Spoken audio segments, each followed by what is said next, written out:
What's up, everybody? Welcome to the next episode of the Jake Fletcher Show. Today on the podcast, I am going to be talking to you guys about a topic that I've been thinking about lately, but something also that I've thought about for years, which is maybe a little contrary to what the popular opinion would be in society. The title of this podcast is You Are a Creator. And the reason why I say that blanketly and broadly like that is because I truly believe that every single human being has it within themselves to be creative, to be a creator, to be a producer, and produce, whether it's content or whether it's some sort of result in your business or in your personal life or anything at all. We all have the ability to be creative and to be creators. And the reason why I feel it's necessary to say this is because I hear it from people that, I'm not creative, or, I have no idea how to do X, Y, or Z thing that they perceive to be a creative endeavor. And I think that is a very self-limiting belief, and kind of like how you got to be careful what you wish for, or you don't want to bring your thoughts to reality, so to speak. The exact phrase is slipping my mind, whatever that idiom is. But suffice it to say, a lot of times people will go ahead and limit their possibilities.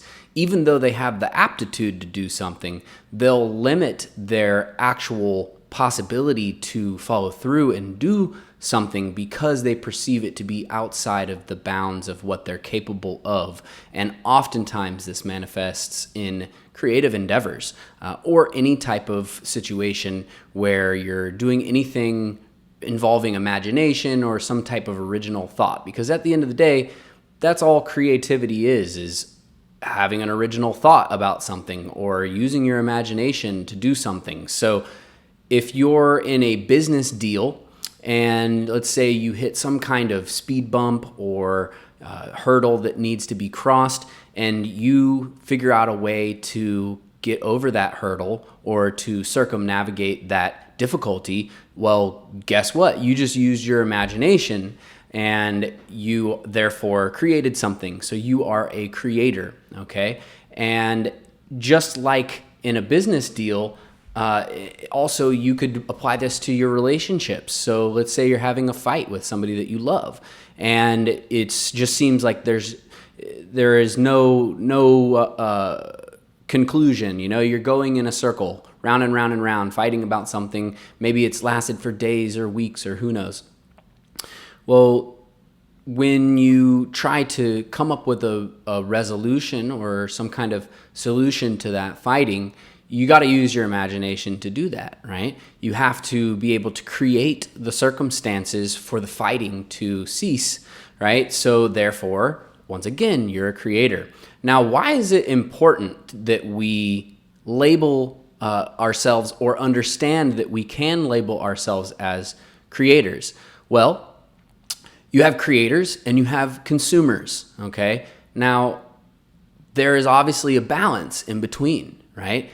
There are some people who maybe they produce and create things more than they consume things. So you'll see them making podcasts or videos or music or, art, photography, whatever it is, or working on their business, working on their relationships. It doesn't have to be a artistic endeavor. But you'll see somebody who is working on those kind of things more than they are Netflix and chilling, or more than they are scrolling through Instagram on their phone. So the reason why I think that it's so important for us to acknowledge that we are all creators and that we all have the aptitude to be creators and to produce is because if we self-limit ourselves, kind of redundant, if we limit ourselves, then we decrease the ability to impact the world around us and to impact others and to progress ourselves, progress our business, whatever it is that we're looking to progress or get ahead in, right? So if we limit ourselves, we say, no, I'm not creative. I'm not a creative type. I'm going to just outsource this to somebody else, or I'm not good at that. I'm not a creative, you'll hear people say. Well, number one, whatever it is that is potentially artistic or creative or whatever it is to do with your business or something else, if you're outsourcing it to someone else, then you're giving up a percentage of control over that finished product, right? So ask yourself, do you want to give up that percentage of control to somebody else's vision, right? Just because you have already decided in your own mind that you don't have that vision. Also, another thing too is when we go ahead and make that decision, oh, hey, I'm not a creative, then another thing that we've done is we've pigeonholed ourselves. We've boxed ourselves in so that any future endeavors, that whether they be artistic or not, we've already decided, hey, not my bag, not my thing. That's not what I do, right? So who are the people who tend to stand out in history are the people who don't limit themselves. They don't pigeonhole themselves into one thing or the other. They are generally people who don't see boundaries, don't see limits, right? So this is also kind of an exercise in that. It's an exercise in us not placing boundaries or limits on ourselves, because really at the end of the day, as they say, the sky is the limit. There are all kinds of possibilities out there, and who knows, even if you're not a creative type, you may come up with an idea that leads to some sort of advancement in your business or in your industry, in your field, in your office, your company, or maybe the whole world, Not every single inventor or invention came from somebody who was like Leonardo da Vinci, right? There are plenty of inventions that came from people who just were normal people. Maybe they thought they weren't creatives and they had a need for something and they had a different thought, an original thought, or they used their imagination to think of how they could overcome some problem and then came up with a result that was new to whatever it was, the business or their industry or the world, etc. So we're kind of setting ourselves up for not just giving away a percentage of that control now and also limiting ourselves in the now, but we're also setting ourselves up for that future limitation, right? So I don't know about you, but I don't like to put limitations on myself generally, unless they're within safety standards or something like that, then okay, that's another topic. But at the end of the day, we have a choice. You have a choice every day.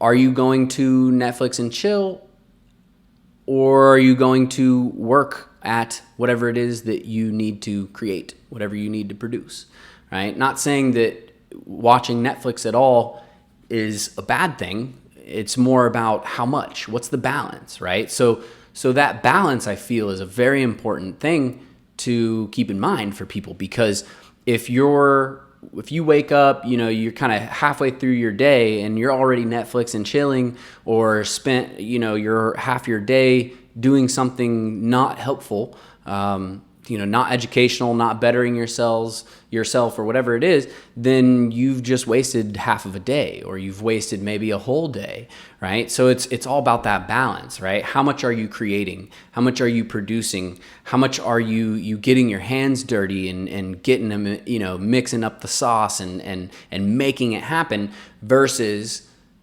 scrolling, right? Or versus consuming, right? In one way or another, whether you're consuming on your mobile platform, scrolling through, social media, or whether you're literally sitting in front of the TV consuming television programs or movies, whatever it is, right? So think about that balance, okay?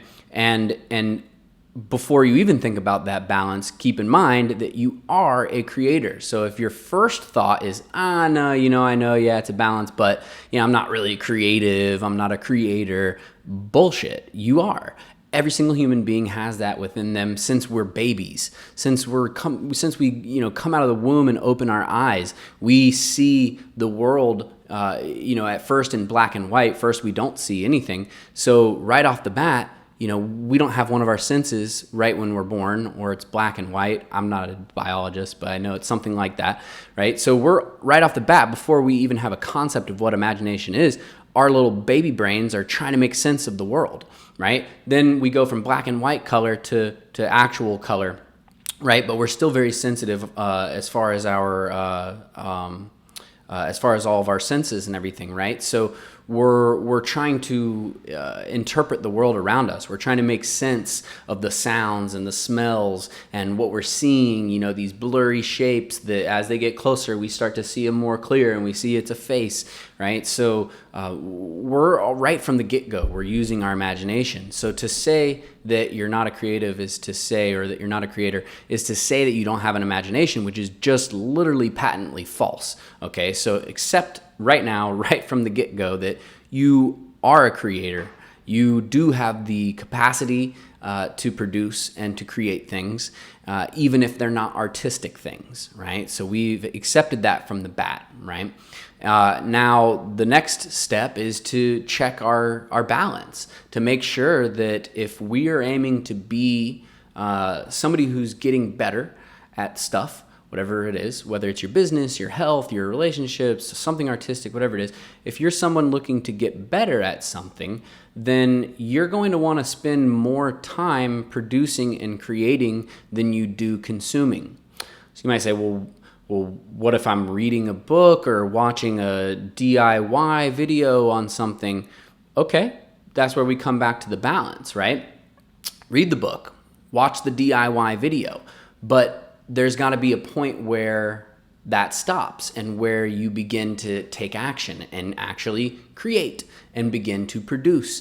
Even if you fail at what you create at first, or the second time or the third time, right? You're going to learn more, way more from actually doing the thing than you will from trying to read about it or watching a YouTube video or whatever it is.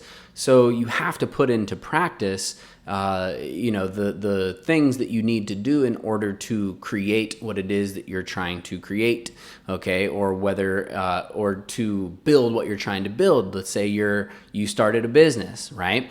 Well, maybe you're a trust fund kid or, something like that, and you have just unlimited funds and you can outsource everything to everyone. But even if you're in that scenario, at some point, the buck has to stop with you. And what I mean by that is at some point, someone has to have the vision, okay? You can't outsource the vision, all right? And if you do outsource the vision, if you find a way to outsource the vision, then your business is not going to be very influential, because if somebody else comes up with that vision, well, unless you have them under like an NDA or something like that, where, they can't tell anyone about whatever it is they're doing, what's to stop them from just starting their own business and taking that vision and doing their own thing? Because they're the one who came up with it anyways, right? So at some point, you have to have the vision to do something.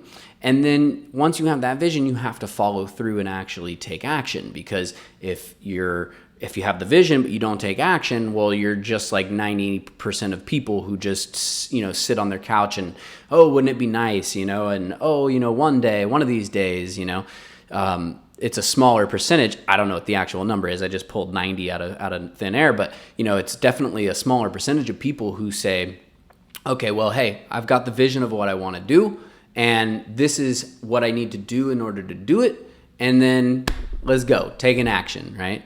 I kind of punched my mic there. But the important thing to keep in mind is more of like a mindset shift, okay? If you are somebody who in the past you've been like, I'm not really a creative type, you need to shift your mindset to realize that the real truth, the actual truth of the matter is that you are a creator. You are creative. As a human being, you have that aptitude to create things and to produce things. We were born with opposable thumbs for a reason. Even if you weren't born with hands, let's say you're quadriplegic. Let's take it to the extreme, right? We were all born with a brain, right? Your brain is enough to create, okay? Because it goes back to the vision, all right? If you have that vision, right? If you have that bedrock, that foundation of the idea of what it is that needs to happen, then ultimately that's the golden egg, so to speak, right? And then as far as the practice and putting it into practice, well, if you were born without hands, then yeah, you're going to maybe have to outsource some things, but you can still be involved in a way where you're using your mind in practice and you're putting in that work mentally, right? You're managing things, you're overseeing things, you're adapting and being flexible to the business model as new things happen and you have to adapt and change strategies and stuff like that. Well, if you're the one with the vision, then you're the one who needs to do that, because if somebody else is adapting your business to strategy to new circumstances, then they're not the one with the vision. They're not the one who's going to be able to have that long-term understanding of what needs to happen exactly to the T. Okay, so that's super, super important to keep in mind. That mindset shift. Okay, so once your mindset is shifted, then it's very simple what to do next. Put in the work, right? Like we just said, you got the vision, you know what you want to do, you put in the practice. Okay, it's literally a two-step. It's couldn't be more simple. The hardest part is that mindset shift. Okay, because maybe your mindset isn't shifted yet, but you have a vision for something you want to do, but you self-doubt. Okay. Society kind of tells us that that's okay, right? It's okay to I don't want to say be mediocre, but kind of that's ultimately what it ends up being. It's like it's okay to be another cog in the wheel kind of thing, right? Which I'm not saying it's not okay, but if you're somebody who's trying to achieve and strive for great things, yeah, being another cog in the wheel is probably not going to help you very much, right? So the fallacy of that reasoning of, I have this idea, but I just don't really think I can do it, or X, Y, or Z. The fallacy of that is that most people who did amazing things in history, they were 100% confident in themselves, but there's always a little bit of fear in the back of your mind. Okay, whether that fear takes the shape of self-doubt, or whether it takes the place of physical or emotional ramifications of rejection, or all kinds of different things that can manifest from fear. The reality is that there was more self-confidence than there was self-doubt or fear. Okay, so that self-confidence, and that's something I guess I talk about a little bit. I've talked about in a few episodes, is that self-confidence is, man, it's so important. It's the bedrock of being a successful person. But it would also be a fallacy to think that people who are self-confident are only self-confident. So that's what I'm trying to say here, is that if you are lacking that self-confidence, you got to realize you're not alone. Literally the most confident person in the entire world still has some self-doubts at times, right? Think of the most confident person that you can think of, and guaranteed that at some point during the day or the week or month, whatever, they're not going to go very long without having little, even subconscious self-doubt about something, right? And I'm not talking about second guessing, like, oh, should I do this or should I do that? No, I'm talking about, oh man, existential, like, am I capable of this? Am I going to be able to pull this off? What if it doesn't happen? What if this happens instead? What if that happens, right? So, it might be one or all or some combination or something totally different, but anyone who is highly successful or achieving at a high level, or is angling to achieve at a high level, is going to have that some semblance of self-doubt at some point in time, no matter how confident they are. So you're not alone, all right? You're not alone if you feel some sort of self-doubt. Now, the next thing that I would say to somebody who is in this process of kind of changing that mindset, building up that self-confidence, is you got to start small, okay? You got to take steps, right? Stepping stones. The journey of 1,000 miles begins with one step, or something like that. I'm not the best with sayings, but you probably know what I'm talking about, right? So the first step is not the most influential step anyone's ever seen, but without it, the journey would have never started. So in a sense, maybe it's not the most influential thing, but it's arguably the most important, because if it didn't happen, nothing would have happened, right? So you got to start small. You got to be okay with that. You got to understand, hey, look, this is a process. I'm in it to win it. I'm in it for the long term, because we tend to have a mindset of instant gratification, especially in the United States. I know Gary Vee talks about this a lot, about how, young kids expect to just like blow up on Instagram and stuff and then just be millionaires overnight. And it's not really how it usually happens. Obviously, there are outliers and examples of that, but the majority of successful people doesn't happen overnight. The vast majority does not happen overnight. It takes years and years and years and years of hard work and dedication, determination, and just dogged, tireless action, right? Taking action. That action is the only thing that moves the needle. You can read all the books you want. You can watch all the YouTube videos that you want. The only thing that actually moves the needle is the action, right? Once you start to get these dirty, get your hands dirty, figuratively or literally, once you put in a little bit of sweat, a little bit of back-breaking labor or intense planning or whatever work it is that you do, once you actually start to put in that action, that's when things are going to start to change. Nothing's going to change by watching videos or reading books or listening to, podcasts even, but they have their place because it's a starting point for inspiration, okay? And I say inspiration purposefully, not motivation, because motivation is, if any of you have been in like the self-help or self-improvement space, you know that motivation is total, complete, and utter bullshit.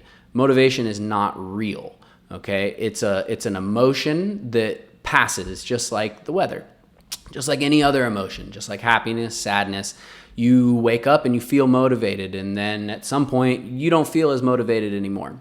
So you need something that is greater than motivation. You need something that is deeper than motivation. And for me, I like the word inspiration, because to be inspired by something, to me at least, has a deeper feeling of connectedness to what you're all about as a person than to just say you're motivated by something, right? Motivated can even have a negative,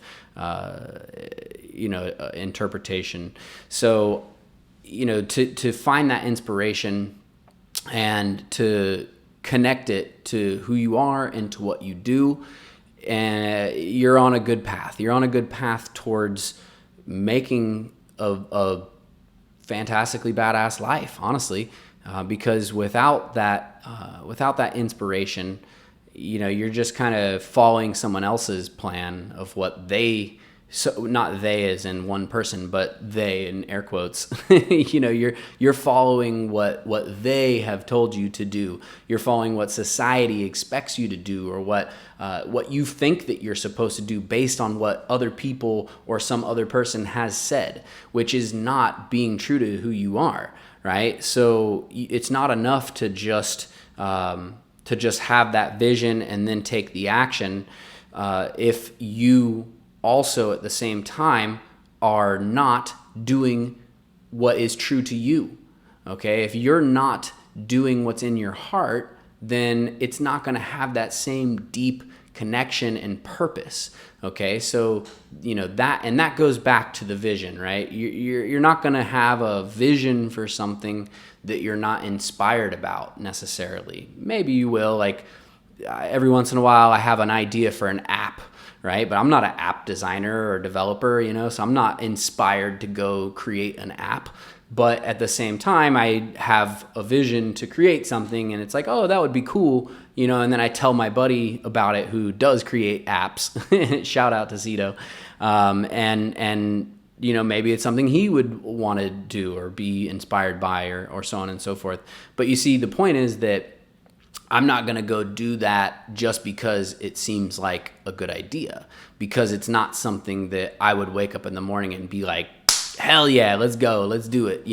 I'm super inspired to, go without sleep and, skip lunch and, just hone in on this and work on this because it's just not me. Right.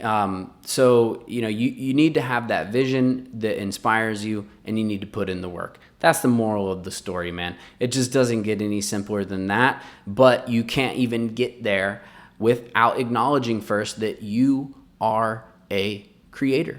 Okay, you're a creator if you've ever cooked a meal.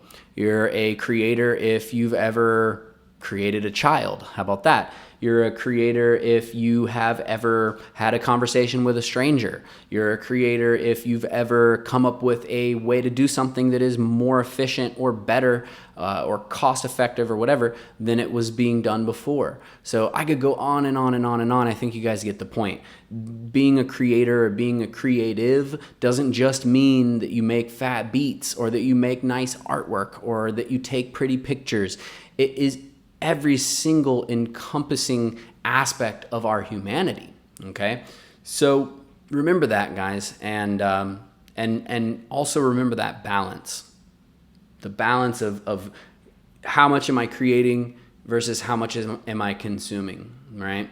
Do you want to be creating more than you're consuming? Well, then you better pay very close attention to that balance. Do you not really care? Well, whatever, right? But if you're trying to get ahead, then you probably should be paying attention to that balance, right? If you're okay where you're at, more power to you. This podcast probably isn't for you, but if you are somebody who's trying to advance yourself, you need to take a look at that balance. Be brutally honest with yourself. How much am I consuming? How much am I creating? Even if you want to do an exercise, let's try this. For a whole week, you're going to chart out what you're doing every single day, every single moment of every single day, right? So if you're like me, you can write down a schedule that's timed out and then cross things off as you go. Or you can use it as a loose structure and then fill in blanks in between if you end up getting sidetracked to do this, that, or the other. But make sure every minute of your day is accounted for, even your chill time. And then at the end of the week or the end of each day, however you want to do it, go back and analyze how much was I creating? How many hours a day was I creating? How many hours a day was I consuming? Okay. And every single time you pick up your phone and open Instagram, that counts. Okay. So make a little social media column on your spreadsheet or whatever it is and calculate all the cumulative time that you spend on Instagram every single day. And if you have a smartphone, it probably calculates it for you already. I know my Android tells me my digital well-being or something like that. So if you have a smartphone, then it probably already tells you that. You can calculate all of your different social media and be honest to see where you're at with that balance, because it's super important. Because the more that you create, it's like a muscle. The more you create, the easier it becomes, the better you get, and the more impactful that it'll be, okay? So like the first song you ever write is gonna suck, just like the first marketing plan you ever create is gonna suck, right? But the more you do these things, the more you create these things, each time you're gonna get better. I promise you. I couldn't promise you more securely or confidently that you will get better every time that you do these things. So it's just like any other muscle. Repetition, repetition, repetition. That's it for this episode, guys. Hope you enjoyed. This has been another episode of the Jake Fletcher Show podcast. If you enjoyed it, please give us 5 stars, a review, so that it would, help us out with the channel to get, reach out to more people. Share us on your social media if you can. That would be fantastic as well. And I will see you guys on the next episode. Sell smart, buy bold. Peace.